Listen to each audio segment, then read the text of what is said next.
नमस्कार दोस्तों, हमारे चैनल में आपका स्वागत है। दोस्तों, ये कहानी है एक बूढ़ी माँ और उसके विदेश में नौकरी करते बेटे की। दोस्तों, सुलोचना देवी का जीवन इन दिनों एक ही बात के इर्द गिर्द घूमता था। अपने बेटे की याद। समय जैसे ठहर गया हो। जब भी घर का दरवाजा हवा के झोंके से हल्का सा भी खुलता, उनका दिल धड़क उठता।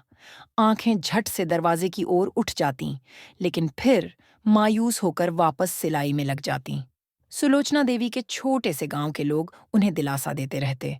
अरे बेटा, विदेश में है, बहुत काम रहता होगा, तुम्हारी बहुत फिक्र करता होगा। लेकिन उनका दिल जानता था कि फिक्र करने वालों का ऐसा सन्नाटा नहीं होता। इसी तरह 3 साल बीत गए। बेटा रोहित एक बड़ी कंपनी में नौकरी करता था और जिंदगी की भागदौड़ में उलझा हुआ था। कभी कभी फोन पर माँ से बात कर लेता, लेकिन वह बातचीत भी बस औपचारिकता बनकर रह गई थी। एक दिन सुलोचना देवी ने पड़ोस की बच्ची कावेरी से कहा, बेटा, मुझे समझ में नहीं आता, ये फोन में चिट्ठी कैसे लिखते हैं? मेरे लिए मेरा बेटा समझ पाएगा, ऐसा कुछ लिख सकती हो? कावेरी मुस्कुराई। माँ जी, मैं लिख देती हूँ, आप बताइए क्या लिखना है? सुलोचना देवी ने धीमे स्वर में कहा। लिखो बेटा, तुझे याद है बचपन में जब तू गिरा था, मैंने तुझे अपने सीने से लगाकर कहा था, मैं हूं ना। अब मैं गिरती हूं तो बस तुझे पुकारने का मन करता है।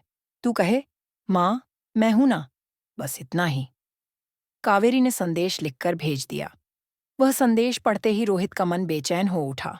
उसने सालों से अपने दिल की आवाज दबा रखी थी, लेकिन आज माँ की इस चिट्ठी ने उसे अंदर तक झकझोर दिया।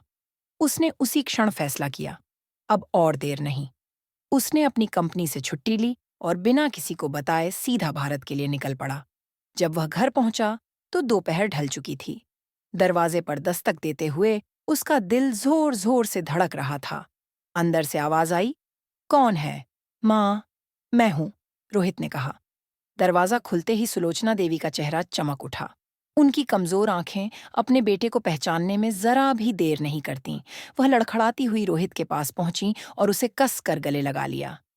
दोनों की आंखों से आंसुओं का सैलाब उमड़ पड़ा। तू आ गया बेटा, सुलोचना देवी ने कांपते हुए कहा। माँ, मैं यहां से अब कभी नहीं जाऊंगा। जो 3 साल मैंने तुमसे दूर रहकर बिताए, वो मेरी सबसे बड़ी गलती थी। अब बस तुम्हारे साथ रहूंगा। रोहित ने वहीं अपने मां को संभालते हुए कहा। अब आप कभी अकेला महसूस नहीं करेंगी। अगले कुछ महीनों में रोहित ने अपनी नौकरी का सेटअप घर से ही कर लिया। वह अब अपनी मां के साथ हर पल बिताने की कोशिश करता। सुलोचना देवी की खोई हुई मुस्कान वापस आ गई थी। वह हर दिन भगवान का शुक्रिया अदा करती कि उनका बेटा अब उनके पास है। उनके घर में अब हंसी खुशी का माहौल था। इंतजार के बाद जो खुशी उन्हें मिली थी, वह अमूल्य थी। यह कहानी हमें याद दिलाती है कि रिश्तों की गरिमा समय रहते पहचान लेनी चाहिए, क्योंकि माँ के प्यार से बड़ा कोई खजाना नहीं होता। दोस्तों, वीडियो अच्छा लगे तो कमेंट करें और चैनल को सब्सक्राइब जरूर करें। धन्यवाद।